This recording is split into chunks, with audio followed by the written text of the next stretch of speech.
Good morning, everyone. It's Morning. 10th of November, the second last month of the year. And this is our 10th book review. According to me, my favorite book.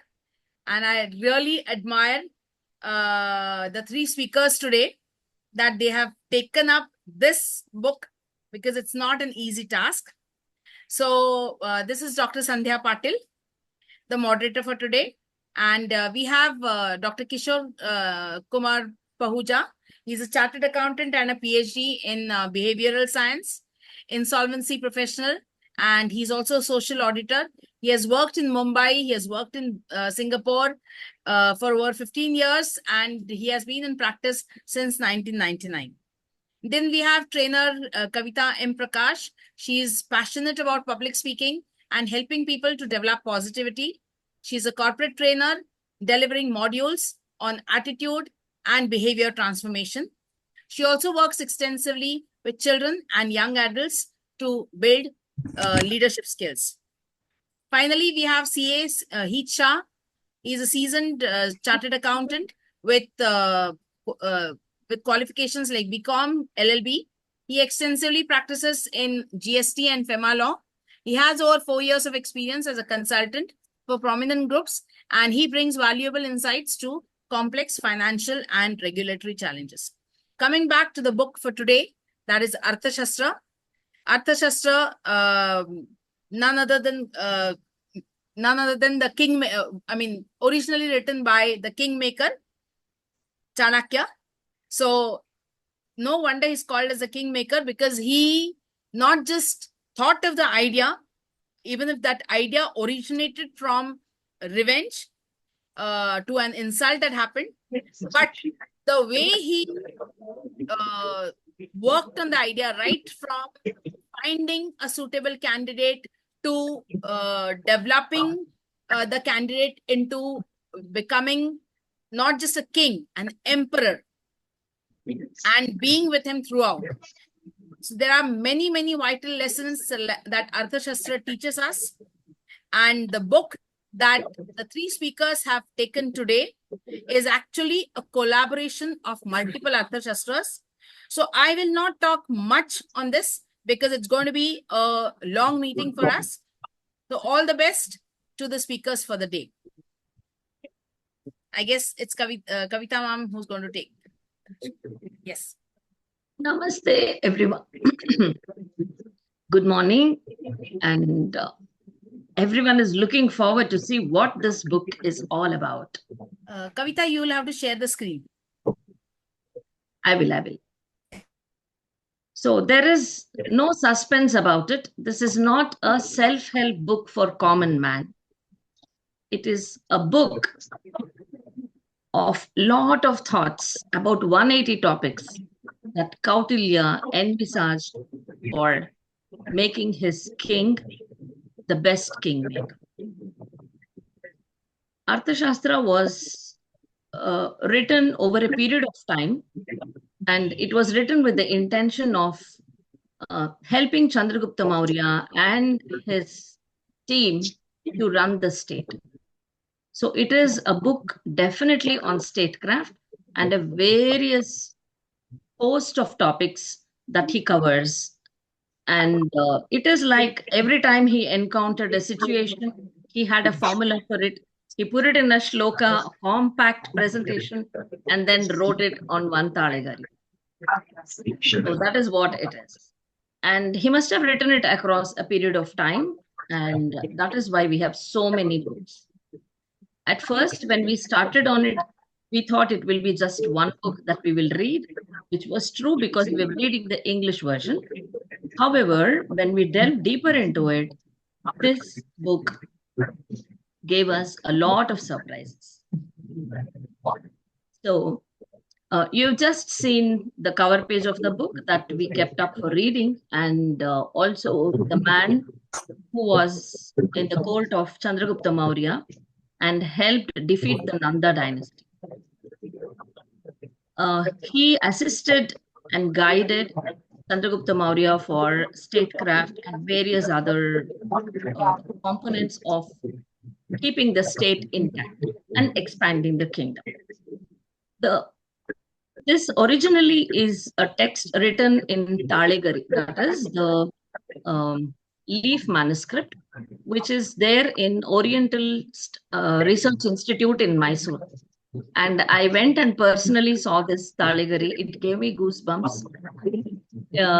It is from a centuries old preservation that they have it. It is being digitized and it is shortly going to be available for public domain. You can go to Oriental Research Institute and see the original manuscripts of Arthashastra. And I am from Mysore, a proud Mysorean, the royal city.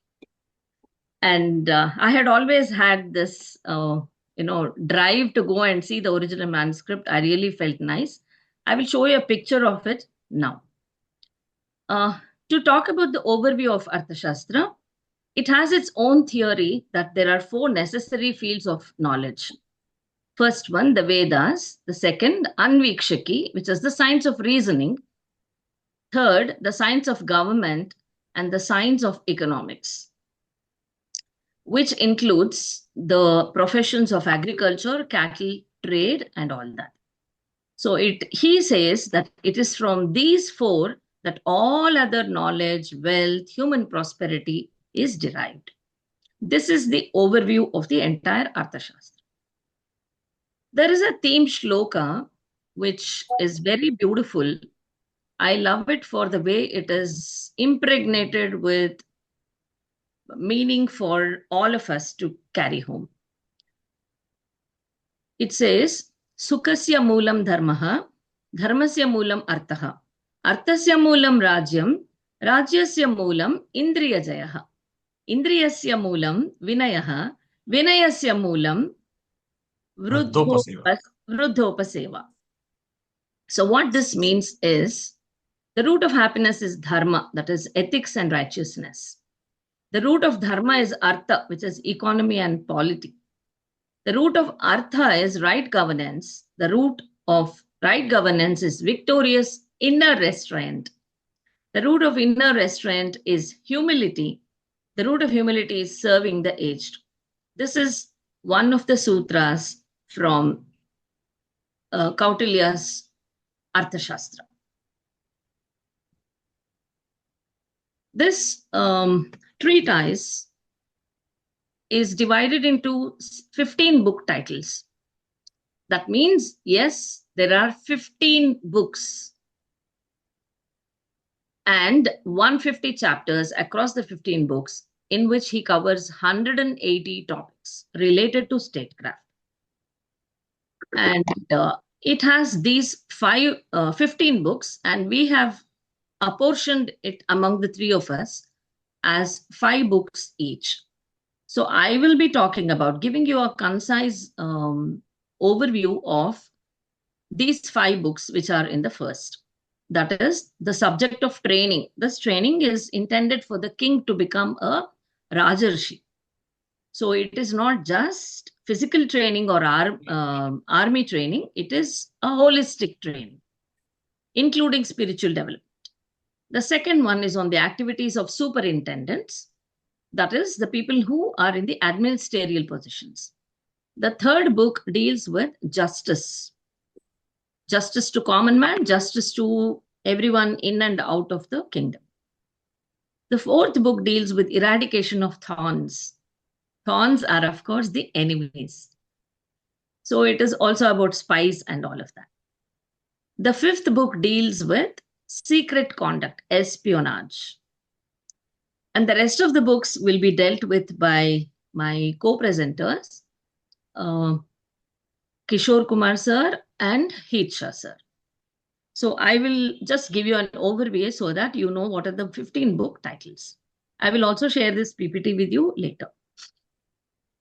So now, keeping the end in mind is a great principle of statecraft.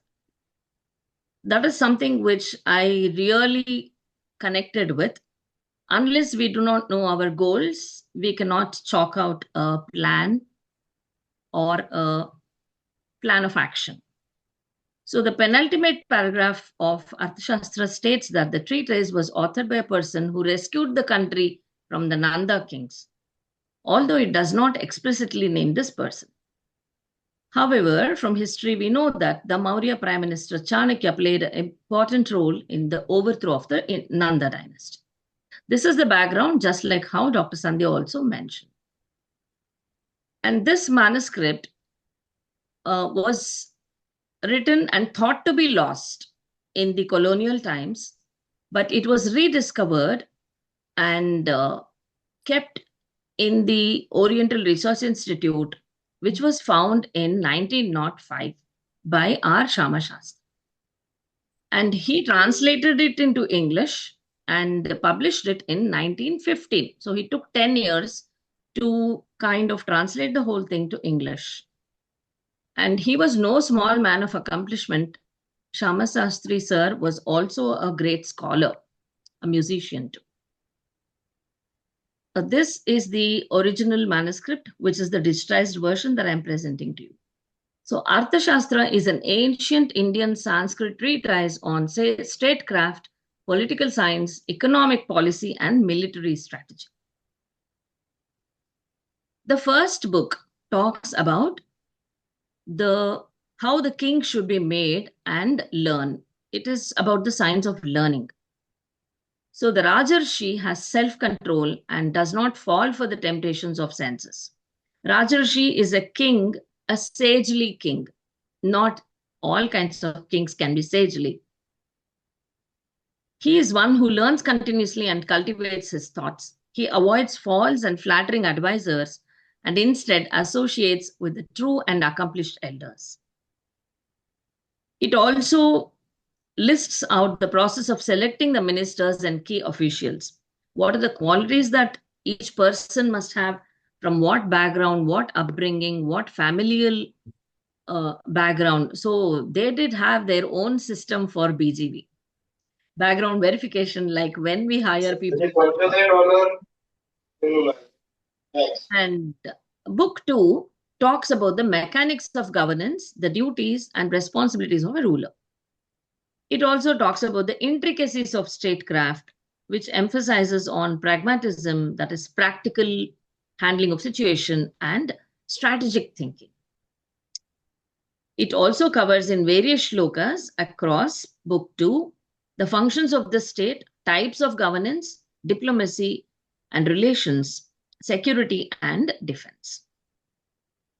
Let us see what book 3 holds for us.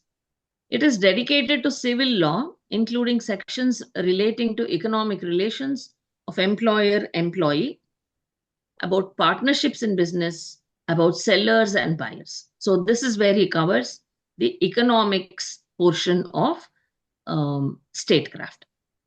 It also talks about marriage and consent laws across books 3 and 4. It very clearly says something that we still follow today, that a woman will inherit the father's property or whatever it is if she obliges and marries in consent with her father.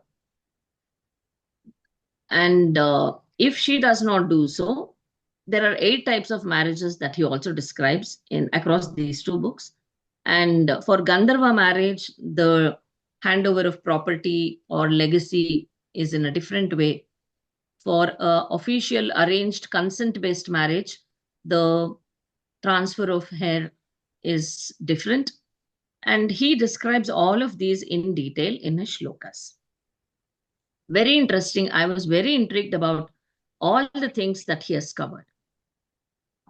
We should actually say he has not left any stone untouched. Now, the king or official is the person who actually takes the initiative to file a criminal law and start the judicial process against the acts of crime, which is very similar to the European style of functioning also. In some other contemporary times or the other kingdoms, it was the person who was, the respondent who had to file and stand up for himself. But here it was the king and the officials who were acting on his behalf. And it was felt like that because the crime is felt to be wrong against the people of the state. So this is just one excerpt from the criminal law. And there are various other expositions which he covers in this part of the book. Book 5 is an amazing book. It was no less than reading, I could connect to so many things of various movies on espionage which I had watched. This book is titled as The Book of Communication. It focuses on the nuances of espionage, intelligence gathering, and the significance of information in governance and statecraft. It underscores the importance of a well-organized system for obtaining and managing information about both internal and external affairs, arguing that effective intelligence can be the key to a ruler's success. How is it relevant to chartered accountants? It covers law, economy, trade, and I think it would interest chartered accountants to be understanding all these concepts, and a lot of their own present day code of conduct or regulatory and advisory stipulations could have been based on excerpts from the Arthashastra. So it is ample wisdom. Just one reading will not help us to understand because it covers 180 topics. And that is the beauty of this book. With this, I hope I have touched a chord in your mind to ensure that you read this book.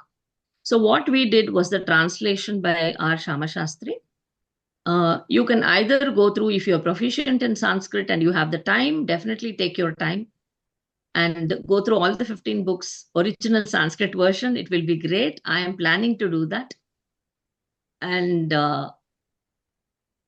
if not, you can definitely go for a synopsis of the English reading rendered by R. Shama Shastri. So with this, I hope I have triggered your imagination and also satisfied a bit of curiosity. Very nice, very nice. So with this, I request Kishore Kumar sir to take over to the next portion. Thank you so much, everyone. Thank you, ma'am. Thank you. Thank you. Namaste. Good morning. Ma'am, can I have the sharing light, please? You can share it.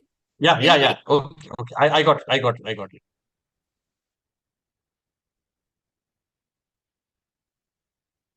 Just give me a minute.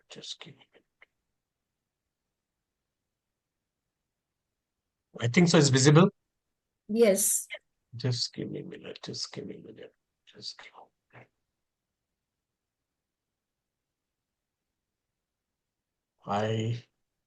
I'll start with this. This is of course, the cover page only. But then, as Kavita ma'am said, I got this Sanskrit book also.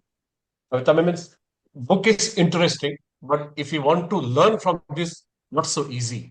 We should start with the English version first. Then gradually, if we are so interested in learning from Sanskrit, we can do that also. Because there are 600 shlokas. Besides having 15 books, 150 chapters, 180 sections, it is 600 shlokas. So I will share the in shloka from 6 to 10 chapter. This gives the crux of the five books.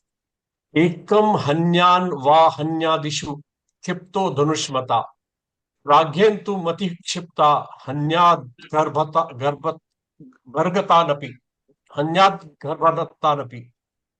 This is the crux of everything. You look to anybody. Kautilya here says that it is better not to fight. Try to kill your enemy without fighting also.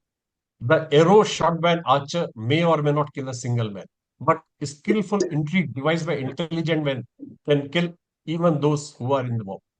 So he always suggested this. He said, should try to avoid fighting. And even we see the references. You look at Mahabharata. Duryodhan chose the big army, not the Krishna. Had he chosen Krishna, maybe things would have been different. But he thought the big army will help me. The Narayani Sir, Sena can you will make help it me. full screen? Yeah, I'll try. I'll try. Just give me. Just give me. No, no, no, no. Kishore sir, आपका Yeah, on the screen on the yeah, bottom right corner, yeah, can you yeah. see a kind of a cup? इसके थोड़ा सा left में, हाँ ये Yeah. Just still doing chairs. Yeah. Okay. हाँ उधर उधर हाँ. Yeah. Okay. Thank you. I got a savior in my life. Okay. So we start with book 6. The book six of Kautilya's Arthashastra is titled as The Elements of Sovereignty. It provides insights into the qualities and attributes necessary for a powerful, stable, and effective state. It describes all these 7 elements also further. The first is Swamin, how the king should be. The king should be wise, disciplined, courageous, and virtuous, focused on the welfare of his people.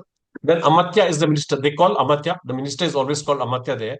We should be competent, loyal ministers who assist in governance and advise the king are essential for a stable administration. And as Kavitaji said, how do we choose the minister? Minister should be from what background, what experience should have. It's all described there. Everything is given there. Then they describe Janapada is the territory. The state's land should be fertile, rich in resources, and populated with loyal subjects. Then you should have a Durg, which is the fort. It should be fortified cities necessary for defense against enemies and for the security of the kingdom. Then the treasury, the court, financial strength through a well-maintained treasury supports military and administrative functions. Danda, the army. A strong, disciplined, and loyal army is vital to protect the kingdom and enforce laws. He has further described the qualities of a successful king and how he should balance his administration so that they grow in all respects. How should the state should be managed? Everything is detailed there. If you go into these details, it's really a good read. I would suggest even those people who are not into politics, not even planning to go in for politics, should read this. This is an eye opener for all otherwise politicians also. If maybe our politicians would have gone through, I think we would all be different if we follow all these things. When we go to book 7th, the book 7th is titled The 6 Measures of Foreign Policy. It provides a framework for understanding and executing foreign policy through 6 strategies. The 6 strategies are Sandhi, which is treaty and all. How should you make peace with your neighbors? How the neighbors should be, how to look at their strength and their weaknesses when you decide whether to make peace or go with war, which is Vigraha. Then also you can remain neutral.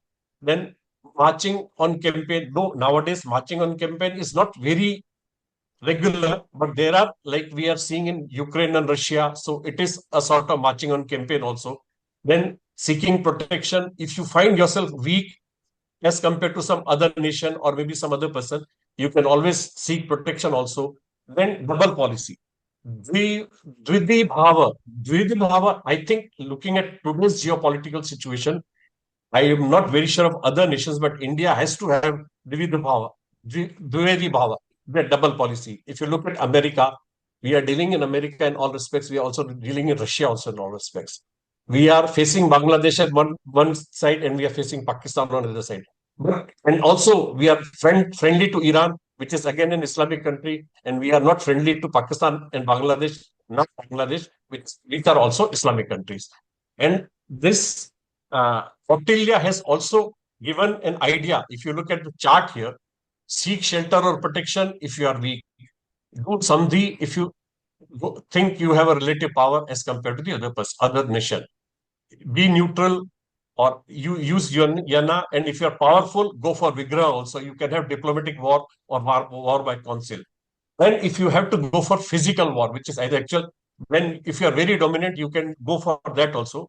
But what I see when Kautilya wrote this, there was nothing like what we see today, the cyber things and all. So cyber attacks and all also could be incorporated into these, and countries who have strength on those things can have cyber wars also possible.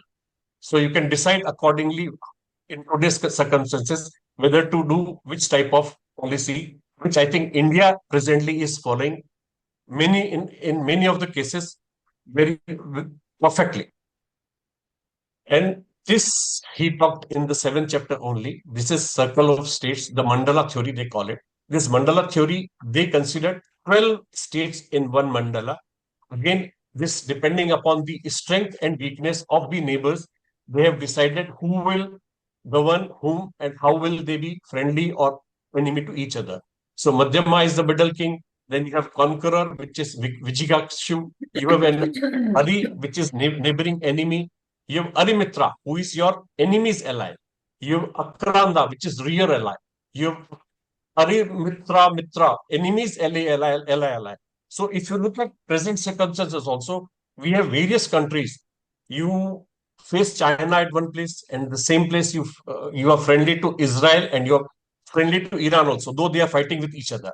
So you have to work out all your policy accordingly, how to be friendly and how to manage both the people who are otherwise friends to each other or maybe otherwise enemy to each other, but we are friends to them.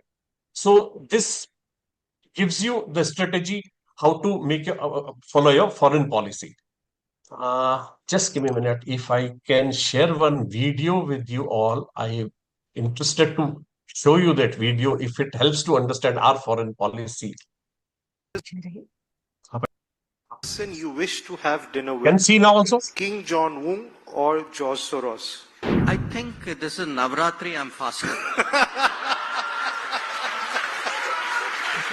So we're coming to the end. I'll do a quick rapid fire, which is mostly non-political. I'll try to keep it very simple and quick. You have to choose between, I'll give you two options. You have to choose either of them, and you have to choose. There are no prizes for the winning also. So the first question is, one person you wish to have dinner with, King John Woo or George Soros? What was the first one? King Jong Un, the North Korean. I think this is Navratri, I'm fasting.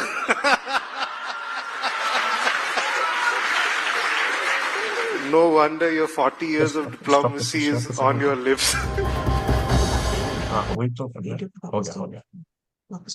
Yes, ma'am. Sorry. My sharing was not good. But if you look at his answer, this shows that how the foreign minister is managing the foreign policy, managing all the friends as well as enemies of our country. I think you could hear it well. Was there any problem? Okay. Yeah. Yes. Okay. Sir, again, make it full screen, sir. Yeah. Sure, sir. I'll do it, sir. Yes, sir. So, in book 7, he talks of foreign policy only. And then book 8, again, he's talking of. Sorry. Sorry.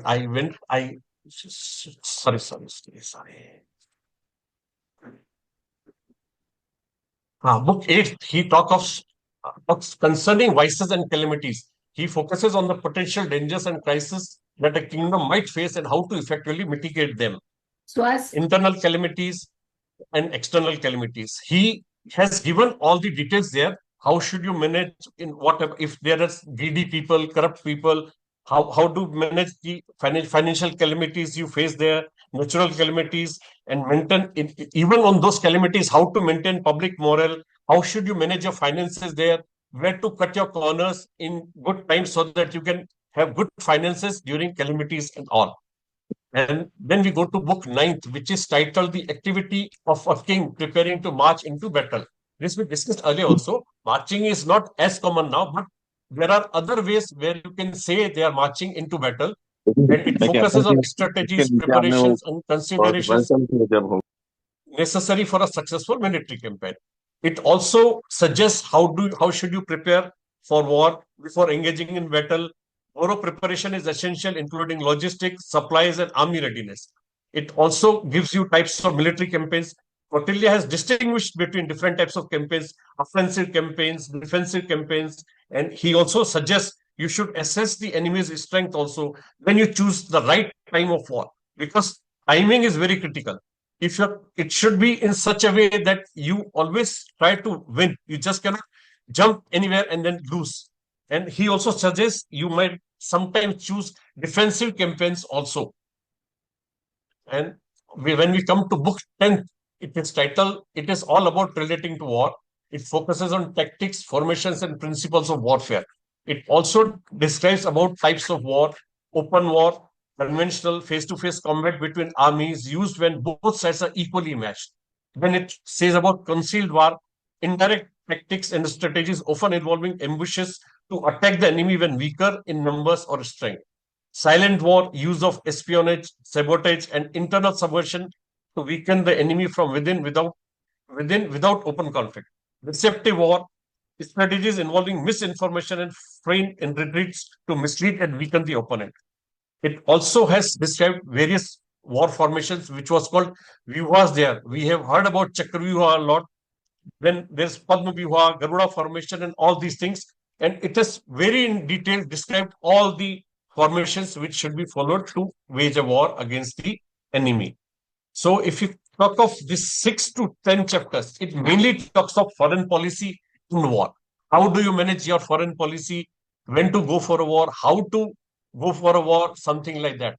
And I would suggest, though I agree with Kavita ma'am, we should go for Sanskrit version also. But I would suggest we start with the English version.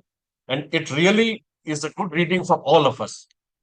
So I think now I'll give to Heath sir, if you can continue from here. Heath sir. Yeah, thanks, sir.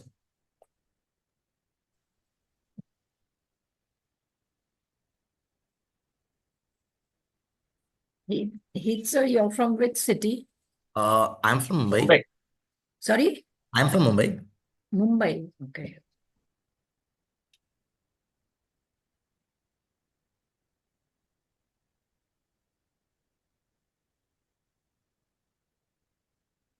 Yeah. Is my screen visible now? Yes. Yes. Yeah. Yes. So now I'm dealing with the book 11 to 15. The 5 books mainly deals with a corporation. How do you deal with your enemy? How you will destroy him? How you will negotiate with him? And how you will manage the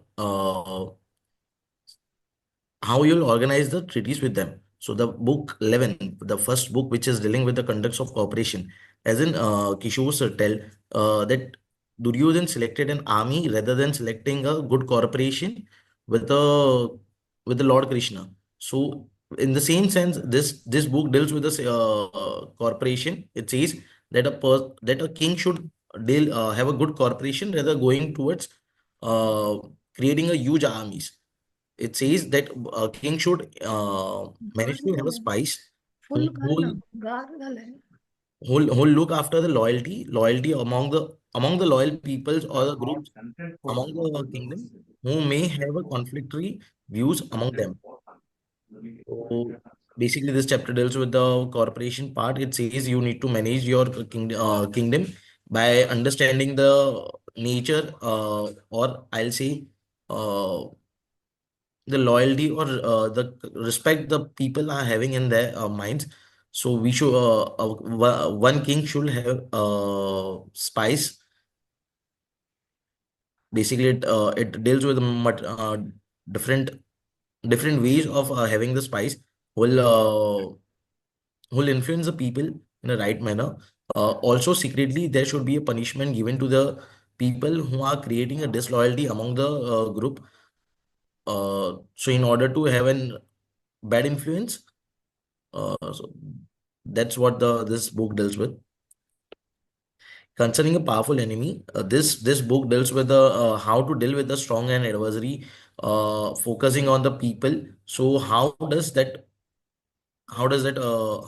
manage the enemies in case the enemy, the conqueror who comes against us is just an conqueror who just wants to conquer us, is shall be given as just a respect and shall be offered a respect and let him bypass and let him win. So before understanding the type of conquerors, we must understand what are the strengths and what are the weaknesses. If he's just a conqueror, we should give him a respect and allow him to win. For a demon like the one who is not just coming to conquer us, but he is such a ruthless that he may destroy us by hook or crook. So we must try to negotiate as best as possible and try to safeguard our life.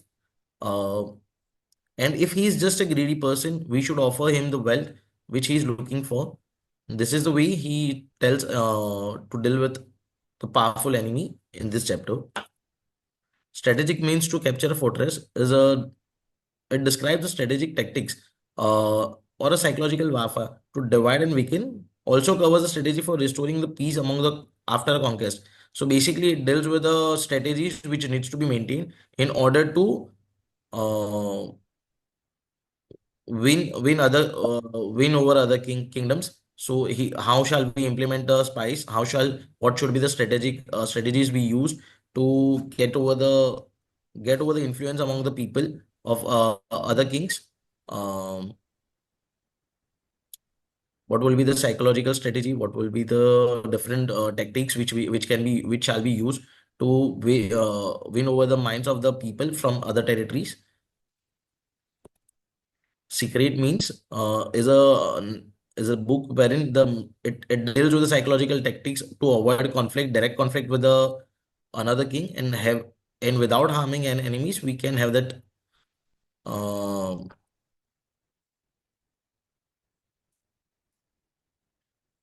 Plan Over Treaties is another book which deals and states how he has structured all the 15 chapters in the Arthashastra itself. So yeah, that's it. Yeah.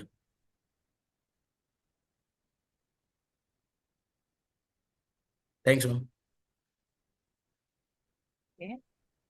Now we have enough time for Q&A. Keith, sir, all the best for your exam also. Thanks, sir. Thank you. Yes. Anything else that you all would want to add? I think, ma'am, though we have finished in maybe around 45 minutes, 40 minutes, but it's a compendium. I would suggest everybody should go through it. It's really, real read. It's Gita for all of us. Yeah, so all of you should join and now you need power and rule India. So India will be a better place, I think, with all your lovely ideas. No, what I really liked about is this entire book begins with, I was just looking at the index. It begins with, it starts with first discipline. Then it defines how, it defines the duties. So it doesn't talk about war and everything first. First, it is mainly concerned with discipline. Then it defines the duties. Then it defines the laws. Then it talks about removing the obstacles. So it is, I feel it's a very step-by-step approach. And yes, I know the kind of confusion that you all would have gone through because it's not an easy book. Just looking at the index, it looks like it's a 614 page book.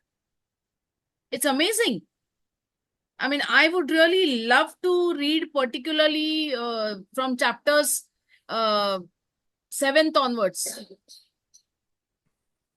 In fact, I think you cannot miss anything. You have to start from 1 and you will not stop before 16th, I'm very sure.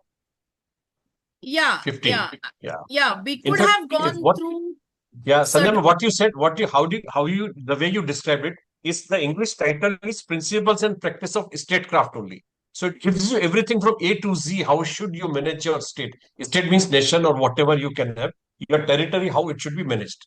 How the king should be, what all ethics they should follow, how the ministers should be. And even ministers, should they come from only royal families where they have had the hereditary thing or not? Whether the minister should be from a family where they don't know anything. Everything is described there. It is in an encyclopedia of managing your politics. Everything you learn from there. They've also discussed the source of sovereign states. Would you all like to talk a little? I guess, Pahuja sir, ye aapke scope mein aata tha, the 6th chapter, the source of sovereign states. Let me find out. I think I should have some details about that there. Sandhya ma'am, can I say something here? Yes, sure, Rajesh. So actually, I think, it's a wonderful book. I have listened to part of it. And I was just interested in knowing, because there are contemporary texts out there like Sun Tzu's Art of War. And Yes. definitely, it seems that the Art of War focuses only just on battlefield tactics, whereas this focuses on the intrigues, palace intrigues, treaties, spies, etc. So Correct. I think absolutely this is more comprehensive. But the Western media always projects that how the US fought the Vietnam War and did not follow Sun Tzu's Art of War. But they never talk about Kautilya's Arthashastra. So somewhere I feel though they source all the material from our Vedic texts and our books, but they will always refer to the so-called derived books. Yes, I yes, feel sir. even Yes, sir. I feel Yes. even Sun Tzu's Art of War is derived. Maybe he read because ancient times, people used to carry these texts, and Yes, Rajiv so sir, they fully should. agree with you. Rajiv sir, we fully agree with you. In fact, there was a reference about this with the shloka which I read here. That Mhm. also somewhere refers that Sun Tzu also had mentioned in the Art of War. The Mhm. supreme Yes, art of yes, war is to subdue the enemy without fighting. yes, Right, So right, absolutely, possibly yes. absolutely. what you say is right. He Mm. may or he might have read also, possibly. You don't know, There is but no, we he has mentioned. yeah. In fact, there's one more book, Winning War Without Waging War. Mhm. It is similar to Art of War, and there he clearly draws a lot of parallels between Arthashastra and Bhagavad Gita. And as Rajivji rightly said, because finally Google is from the West, so Mm. they do not. I mean, even now, if we start researching about philosophers on Google, the first names that will come is Aristotle, Socrates, Yeah, Plato. yeah, yeah, And if we look yeah. at their teachings, they are very much based on Bhagavad Gita. So we won't find references to India. They try to downplay it as much as possible. Whereas, ma'am, it's highly unlikely that because most of our trades, the traders used to go from here taking spices to Greece and all that stuff at that time also. So it's highly unlikely that they did not take their books with them. So I'm sure that they were able to sell their वो जो एक cultural exchange था वो definitely रहा होगा. अगर food में था तो books में भी रहा होगा. नहीं, यहाँ पे एक चीज हुई थी. In fact, this is what now the government is when they've included the Indian knowledge system in the education. This thing has come up. Basically, when the Britishers came to India, they because that time India was in the process of transforming the knowledge into the verbal knowledge into a written system. So when they attacked India, they tried to burn a lot of manuscripts, and so that our knowledge system could not be carried on. But thanks to our scholars, they continued to transfer it verbally. In fact, there's a very interesting logic that I came across. The way they continued the transfer of the Vedas. People who knew who studied all the 4 Vedas, they're called as Chaturvedis. People who studied the 3 Yeah, Vedas, they're called as yeah, Trivedis. Trivedis, yeah. People who studied a mixture, they're called as Mishra. Yeah. So it's and finally we were resistant enough that after the Britishers left, we continued to get back to our manuscripts. So now, in fact, it is really high time that if we have to get back, because at the beginning of the entry of Britishers, we were controlling over 30% of the world's GDP. And now, by the time the Britishers left, we were at 1%. So if we have to get back to that level, we have to again rediscover our knowledge system. Absolutely, ma'am. And I just want to close off by saying that, I realized this when I did the review for The Courage to be Disliked. When I read that book is that, that how is it different from what the Bhagavad Gita says? The Bhagavad Gita also says, do your karmas and forget about the rewards. And here also they say the only thing the author changes in that book is that you are only responsible for doing the work, and they are responsible for giving their reactions. So the reframing, of those shlokas in a different way was very interesting. That's what I felt. Yeah. Thank you so much. Indian system has been a very symbolic system.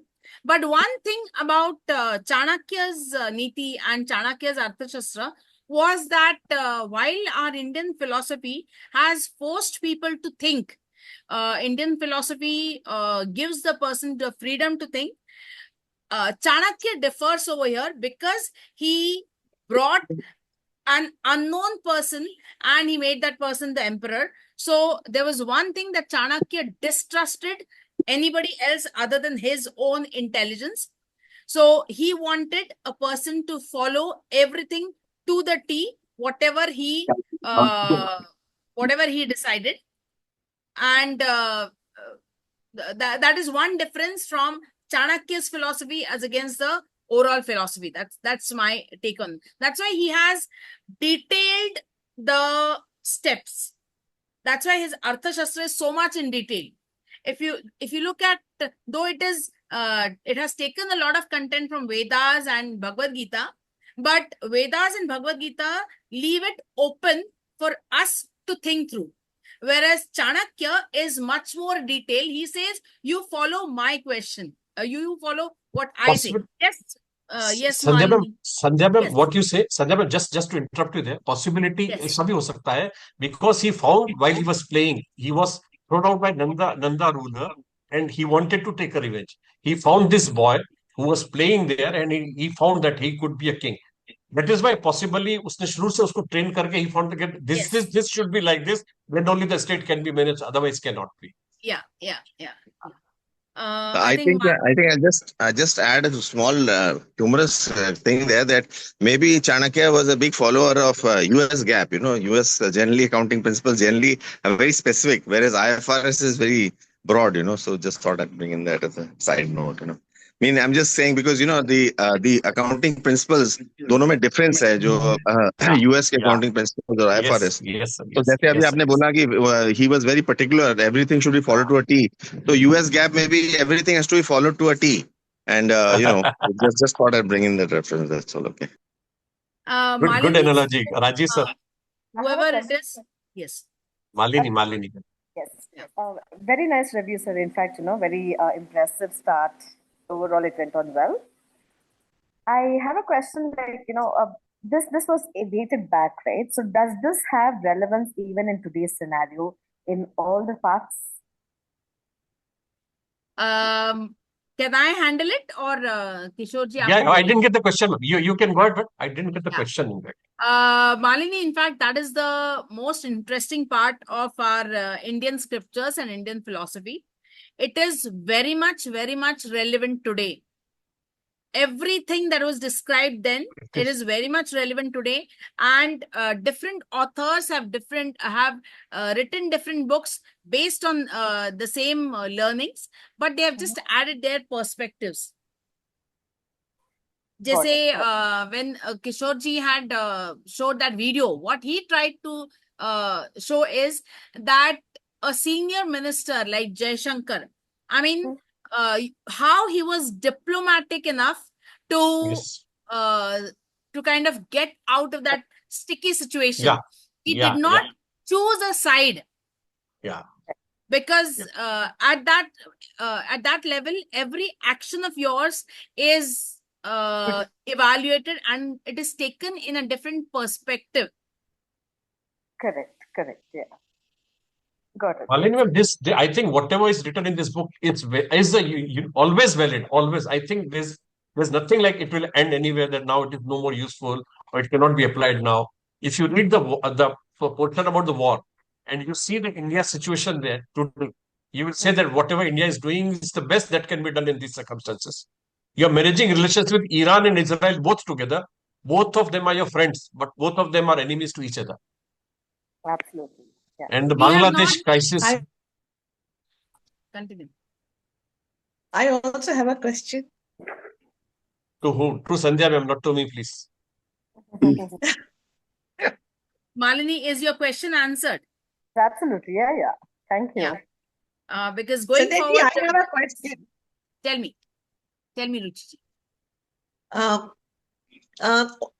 I have seen this book many times, but then I never thought of touching it. But because of the review, I'm so interested to read it. Number one. Number two, I have a question. We're talking about states, a larger scenario. But I just want to know how can this be applied in day-to-day life, in families, in relations, to that extent. Definitely. Let me handle first, then you handle. Yes. Yes, I Yes. wanted to say that if you go on the micro level and you apply it to your day-to-day life also, you just wherever state is mentioned, put a man or whatever your friend or enemy, whatever you want to put it. Your enemy's friend also could be your enemy, or your enemy's enemy also could be your friend. It always applies. So anything and everything is written there could be used individually to a personal level also. It applies particularly well. Nothing to worry. You can use it there.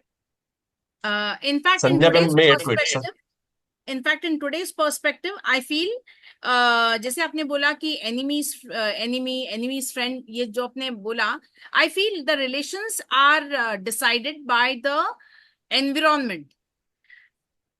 Because depending upon the environment, somebody could be a friend, somebody could be an enemy.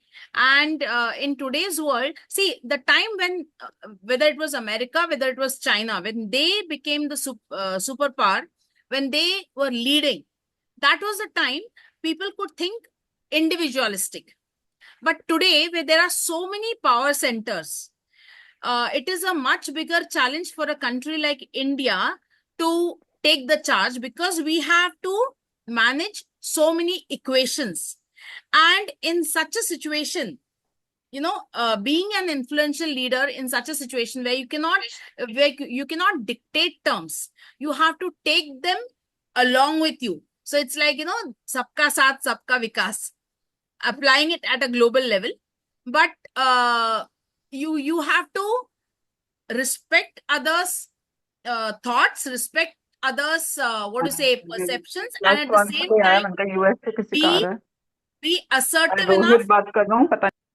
At the same time, be assertive enough to not lose your identity. I think in that case, I feel following the philosophy of Arthashastra would be very, very vital, because Chanakya has dealt with this as well, because he managed to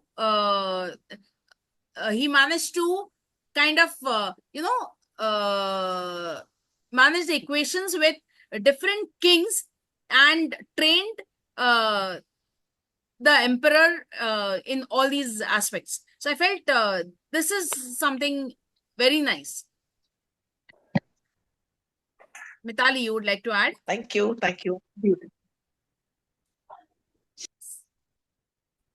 In fact, when आपने जो बोला ना, so you have to give importance to this. You have to give importance to the perspective of the other also. That is sovereignty only. Individual के case में भी sovereignty तो होगी ही होगी. Yes. Bharatji, you wanted to speak? Yeah, fantastic. I mean, I felt very happy, listening to the book review. I just have one question. See, many philosophies, except only like some portion of it is discovered. I mean, take for example, there is a famous Lord Venkatesh Swami. His name is Annamaya. He has almost 120,000 slokas, which is discovered. I mean, as of now, still we don't know, how many he has done. In the same analogy, I just wanted to know, whatever presently we know, is it the only thing which is there, or still to be discovered? Just in that context, I think you are able to comprehend what I just said. Bharat sir, if you talk of Kautilya, that is what is available so far, and I think this is all it is there. The R. Shastri, he found it in 1905, and he has compiled the Sanskrit version also. I have got the Sanskrit version also with me here. And then he translated it into English. And if I would suggest you go through the English version. It is really, really very interesting. You would love to read it, sir. Yes. Awas kyun kam ho gayi? No, you can share the link of that book with us. Yeah, sure. I will just put it in the chat right away. Actually, I think Bharat sir's question is, it's a bit of an oxymoron, because, if we don't know what we don't know, how can we tell you what we don't know? No. Right, The Bharat point sir? was not that. Okay. So I didn't understand that. What are you saying, sir? Sorry. Yeah. I was just trying to ask whether, is there a recent discovery or like, is there anything yet to be discovered? See, for example, like lots of, at that time, like they used to write in maybe like in leaves, right? Yes. So probably like, are we doing, enough resources in discovering, maybe like I think, Bharat sir, as Kavita ma'am said, the manuscript is found there. It is lying in the museum in Mysore. And now they are trying to digitize it. So I think that is all is available. Everything has been found. And now once it's digitized, we can see it in the public domain also. The original thing. Yeah. Okay. Yeah. Yeah, I think, This Bharat is sir, your question was very relevant. The only thing was that there should have been some breadcrumbs, so that we could have, means like, in a trail, like in a forest, where we could have found, okay, there may be a possibility. So like sir was saying that, everything is already there in the museum. So then again, issue, because we don't know if there's any link. Suppose there was an index that we found that had more chapters.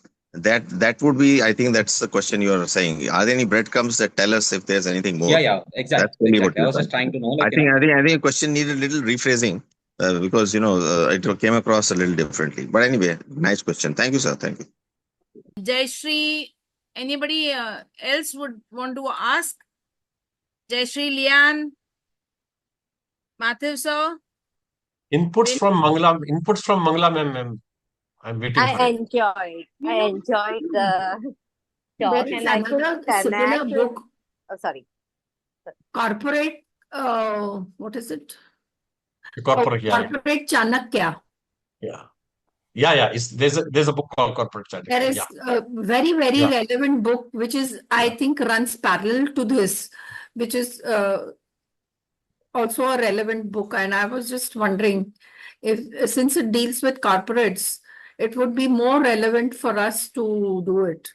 But What he has, if I understand correctly, Corporate Chanakya has just taken some aspects of it, limited to the corporate world. He doesn't follow this detailed approach right from defining the, जैसे यहाँ पे he has gone with defining the rules, defining the discipline. Then, he has gone step by step. So, fine, but I felt since we deal with CAs, Corporate Chanakya would be also very relevant, So maybe one of the times we can have Corporate Chanakya. Yeah, I wanted to do it, but you're not ready to give it to me alone. So I'm not going to do it. No, you can do it. I'm not I going didn't to say do it. that. No. Send just now. Yeah. Okay. Yes, I think if nobody has questions, then I think we can. I mean, it's a book, big book, but amazing how people. I mean, how Kishore sir and Heath and Kavita have collaborated together and presented a gist of it. I know Heath had to go for a DISA session, so He is an exam. He is an exam ma'am today. So all the best to him. So I think if there is no Deepa, do you have any questions? Matthew sir, Lian? No, it's okay. Yeah, thank you. Thank you for the wonderful presentation. I had this book when I was in 6th standard. Oh, so yeah, we had it, Arthashastra, and we had similarly passionate teachers. It was part of our history curriculum. No, Deepa ma'am, I just to hold you, Deepa ma'am, that Arthashastra in class 6 was only economics, if I am not mistaken.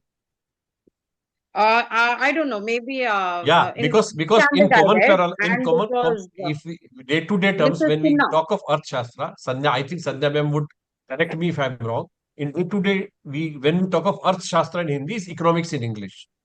But this book is not only economics; it talks of the whole statecraft. Yeah, because I recall my teacher who taught me this. It was Mrs. Sinha, KV Andrewsganj, I think. Or maybe it was in economics only. It was in 11th standard maybe. But in 6th standard in Bangalore also we were oriented towards it. We had done a small project on it. We had built Patiliputra and all in the sand. We had done that. So Malini Nalanda had, University.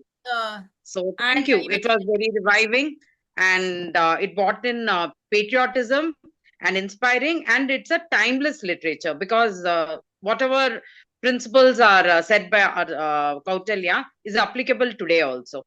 And everything great. Thank you, Sandhya ma'am, for this wonderful opportunity to get to know with our roots. Thank you. Yeah, Malini, you had something to add? There's a point that I want to make. See, as kids, we were all exposed to Chanakya's works. As in, at least we knew that there was an author. We had this book, but when I looked at my daughter's books, they hardly had all of the Indian kings in their history. So history is completely convoluted. They don't have any Indian kings' works, or they're not even aware of very prominent kings available in India at that point of time. So this is what I just wanted to add on. Yeah, now it is changing, Malini. If you look at the new education system now, right from schools, it's changing. My son is now in 6th standard, so they created a model on Vedic civilization. So lot of things are changing now. So refreshing to hear. Yeah. Is that it? Jayashree, you had to add? Jayashree?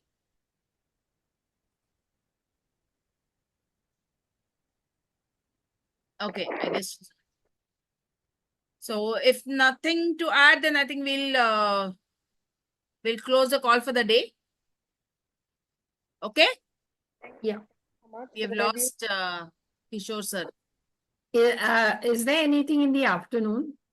Yes, in the afternoon, I have the session where the speakers are going to get the topics 10 to 15 minutes in advance. And it could be in the form of a one-liner. It could be in the form of pictures. So it's definitely going to challenge. It's not something, the topics will not be something that is usually covered. But they will be, the knowledge will be generally available. It's just that how you can think at the spur of the moment, how quickly you can analyze, and how you can speak. Because we are all trainers. What time? We are planning to have it at 4 p.m. 4 to 5. Jayashree, you should be able to unmute. I have not limited Thank you so much. Yeah, Sandhya ma'am, thank you so much. Now I could unmute myself. Okay, that was very interesting to listen to all this. And I really enjoyed, and I really am very fond of Indian culture, and also our main therapy, rational emotive therapy is based on Indian culture. So I just wanted to add that point, So Albert Ellis therapy is actually based on Gita, and that's what, we see everything, all the books, whatever we are doing it nowadays from the foreign authors, is the basic is Indian culture, Indian Vedic culture. That's very true. Thank you so much. It was very interesting, and I read it long back. Now I'm going to read it again, this book, okay, Chanakya. I'm definitely going to. Yes, I want to refresh myself with reading this book now. After the book review, this is interesting. I just want to start reading it today itself now. Thank you so much. Yeah. Okay.